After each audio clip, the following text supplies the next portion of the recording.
Just went up to New Hampshire, got some more stones, an assortment, got some flat ones to make the platform where I'm going to put the smoke chamber. Got some round ones, some big ones, some medium, some small ones. It's actually quite convenient that I have my mother's farm in New Hampshire that has more rock than dirt. So it's helpful to go up and pick the stones that I think I might need. Corner stones, flat stones, round stones. Also, it's helpful to have this place where I'm going to put the deck to put them so I don't have to ruin the grass.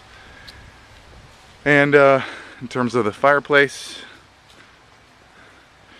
you can see we're getting taller. I was able to finish off the side pieces here and actually have my wood structure holding the front.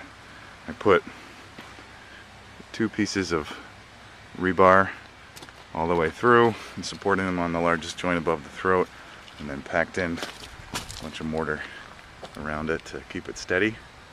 And you'll see I've got a bunch of stones here. I hope that came out okay. We'll see in a minute. And I'm getting close to the top of the throat. I'm going to hopefully create a platform today.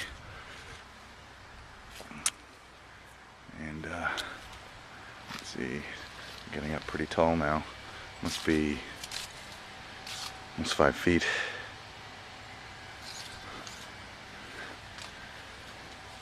And it's about 47 degrees today. So I should be able to get quite a bit of stone down. Have it cure without being covered. And that's it.